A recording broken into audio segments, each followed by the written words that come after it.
What's good, everyone? So in today's video, we're going to be talking about how to keep clients, retaining clients in your business. And this is quite an underrated thing that not many people will talk about. They'll always talk about lead generation, how to attract new clients, how to sign new clients, but not really on the topic of keeping them, because it's one thing to attract them, but it's another thing to actually keep them. And that's the long-term play that we're all looking for.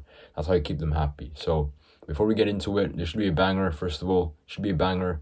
Got a new trim, so we'll be sporting this for the rest of the video and videos moving forward. And if you are serious about getting help with your coaching business, book a call down below with either me or one of my team members and or partners, and we'll just see if we can help you out in the first place with your lead generation, your appointment setting, and even just other things going on behind the scenes. So anyway, I don't want to bore you.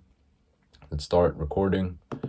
And yeah, retaining clients 101, it's very simple. So the first thing you got to ask, and I need to know from you personally, is are you running an agency or are you running a coaching and consulting business? Because I'm sure you're aware, if you've been in the space long enough, the agency sort of model goes like, and in terms of pricing and client retention, you're usually charging on a monthly basis. So you do like SEO for $3,000 a month, or Google ads for $6,000 a month plus some performance percentage, whatever it's called. But with the traditional coaching and consulting side of things, we don't typically do that. We just help you with X for 3 months or 6 months or however long you decide this journey is going to take.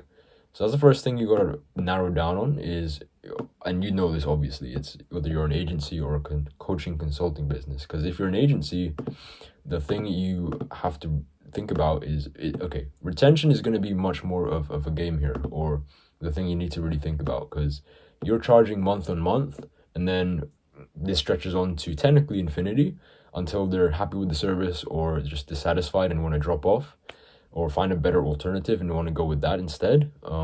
So your job here is to, again, retention is very important for both models, for sure. But with agency, I find it's kind of more important, because at least with the coaching and consulting side of things, you can even put in the contract like how long the coaching will be. Like it's in the contract.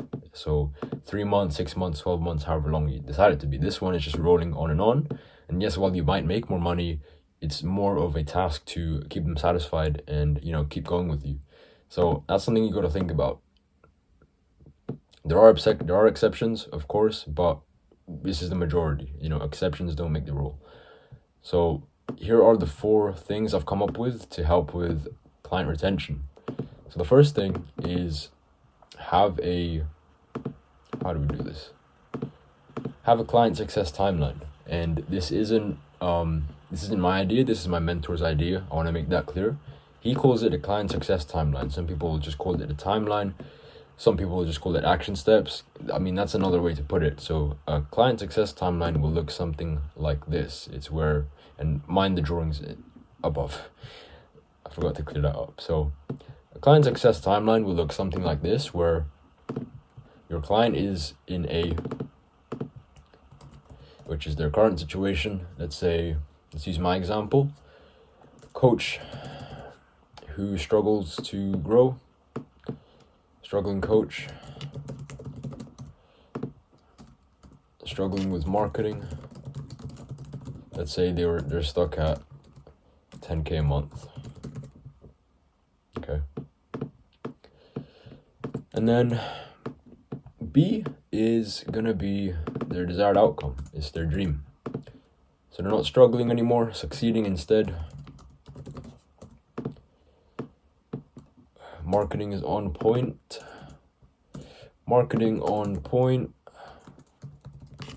And they've hit their goal of $30,000 a month. So 3 times ROAS. And they're hitting it consistently.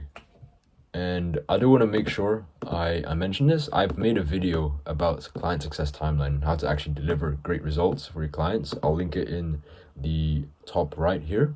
And it's very simple. It goes over this in more detail. But in a nutshell, they're stuck in A. You want to get them to B. And then the timeline is going to have little checkpoints almost. And these checkpoints are going to be things that are very important to the process. Like, what does it actually take for them to get from A to B? So for example, they need to look at their marketing. Maybe we need to tweak their marketing. Okay, let's say you're getting leads now, but if you can't close them, then what's the point? So we need to look at their sales. So I'll actually move this a bit further, because we like to work in threes. This is typically, and again, this is from my mentor, shout out to him. And you typically do this in threes. So you have to think of three things that are pivotal to the transformation of the client. And obviously it's going to be different if you're in a different niche, obviously. Let's say you need a good offer, because if you don't have a good offer, then you're working on shaky foundations here. So let's say these are the three things, and yours might be different, but let's say these are the three things that need, tweaking. They need the most focus on. Cool, they're in A. First thing you're going to focus on is offer, and then marketing and sales. And then your timeline is basically going to be a bunch of action steps. So I'll explain what I mean here. Different action steps. So for example, let's say with their offer, let's say they're starting from completely scratch. Then you have to come up with an offer, decide on the niche, decide on the outcome, decide your client success timeline. So things like this, these are like little checkpoints. And then once you've ticked it off, then that's one of the pillars down. Let's say with marketing now, they need to know how to, what platform they need to pick. What platform, like maybe marketing principles, how to generate traffic, all this good stuff, appointment setting, all this good stuff. And then sales, and then we just keep going until we get to B, which is their desired outcome, okay? And most people will land at roughly the same spot that you anticipate. So maybe if you're targeting beginners, or 80% of your audience are beginners, they're going to be majority here. But some people are going to be in different stages of the timeline. So let's say they got their offer down, and I'll give you a perfect example. My first client, his name is Paris, got the interview on the YouTube channel, so I'll link it up here as well. We did 6K. We did 6K a week not 6K a week. We did 6K in 12 days. And he was sitting at around 3 to 5K per month. And he was really struggling with how to book calls fast. And all we did was, he was already past this. He already had the offer. He was already good at sales. So this was not a problem. Like, he had experience with door-to-door sales. All he needed was speed. He needed speed in terms of the marketing, in terms of the appointment setting.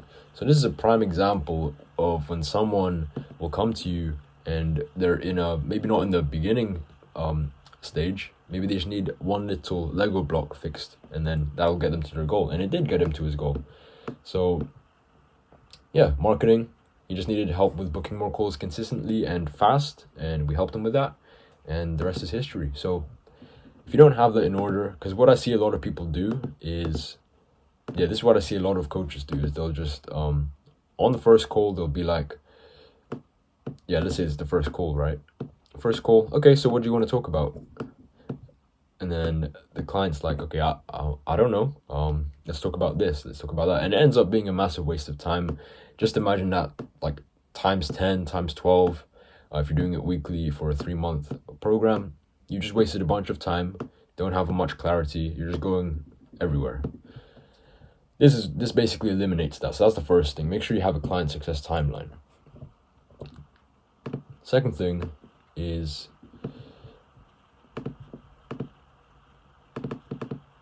this. This is the second thing. Set clear expectations from the beginning. I can't stress how important this is. You have to set clear expectations right from the beginning, because when you set an expectation or fail to set an expectation, and you're going on with the coaching or the agency or the service delivery side of things, and you break that expectation, maybe you go under it, then it's going to leave a really bad taste in their mouth, and it's not going to be very nice. It's not going to be a very pleasant experience for the both of you. So you need to set clear expectations from the beginning. So what sort of expectations should you be setting? So basically stuff like onboarding, that's very important. So let me write this down. Onboarding, details. And then on the onboarding call, you can go over the very specifics, the game plan. how many calls a week. What else? Communication, that's very important. Communication. What exactly your client success timeline? What exactly are you gonna actually do for them? What resources you need from them and by when?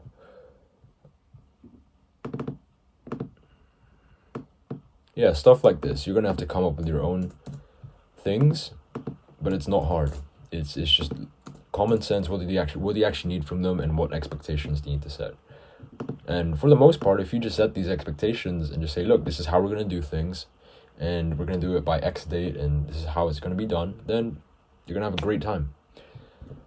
So yeah, it's the type of stuff that you need to set clear from the get-go. And also, you need to be setting mental expectations too. So what I mean by that is just the overall experience of coaching them. Like how's the experience going to be like throughout these 3 or 6 months that you're going to be coaching them, because that's very important too. It's like in my YouTube videos, I try and make it an effort to, and not really an effort, I don't know if that's the right word, but I make it an effort to just act like how I am day to day, because the last thing I want is for someone to watch a video, let's say hypothetically, watch some of my videos, book a call, they end up signing on with me and becoming a client, and then me being a completely different person on the inside. That's just not the way to go.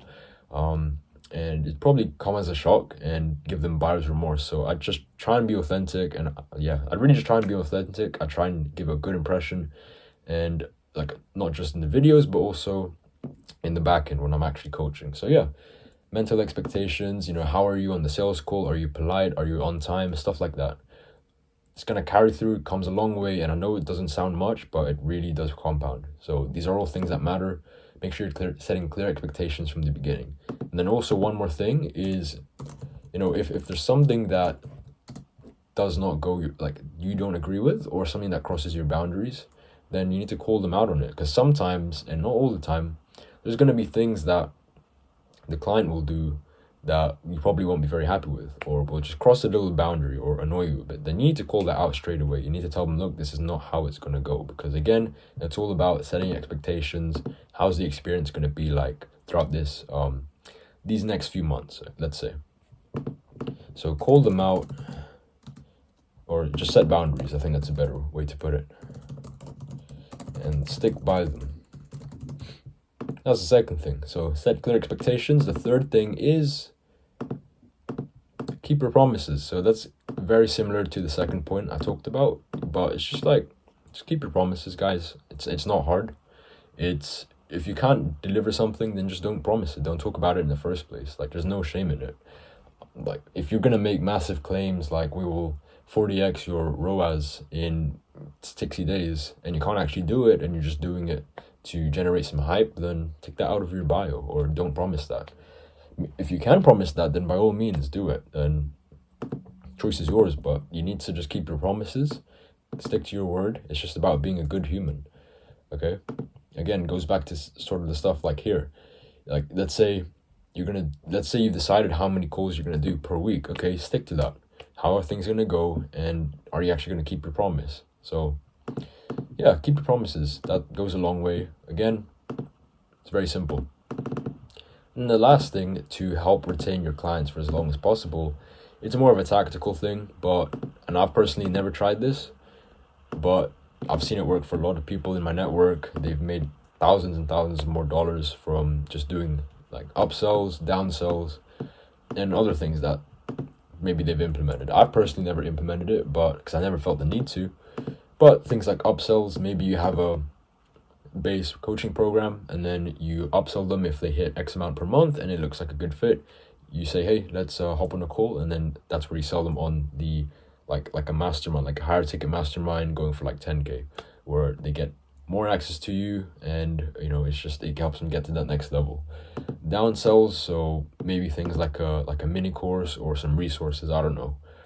These are just tactical ways to help keep your client on board, stay on board for longer, and just retain them basically. And again, it all adds up to the good customer experience, because that's everything. Like, if people are, it's how important it is, man. Like, good experience more case studies and better case studies. And then this leads to more marketing material. And I wish I drew this as a loop, but oh well. And then this leads to more clients.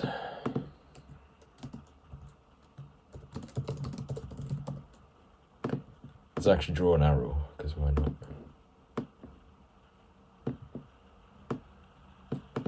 There we go. Yeah, man, so that's it. It's very simple. Like, I don't really have anything tactical. It's just being a good overall human being, you know? Just focus on these 4 things, and I guarantee you're going to retain your clients much longer. So yeah, like, comment, and subscribe if you're new to the channel. Again, book a call down below if you're really serious about getting some help. I know it's really important, and I really want you to just avoid the mistakes that I've possibly made in the beginning, and maybe some mistakes that I've made in terms of keeping clients and making them happy. Because there was a time when I signed on like my 2nd or 3rd client, and I didn't set. This is what happened. Perfect example. I didn't set expectations. Ended up being some confusion around the 1st or 2nd month. It was something about payment. I didn't set the expectation correctly. Therefore, they got really thrown off by, okay, so why am I paying for a 2nd month when we only agreed 1 month? Or I think it was 1 or 3 weeks. I can't remember. So I thought we agreed on one thing. They agreed on another thing. They got a little feisty, and then they ended up not wanting to work, and they wanted a refund. So that's me getting bit firsthand by not setting clear expectations from the beginning. So yeah, hopefully you enjoyed this video. Like, comment, subscribe if you're new, and I'll see you in the next one.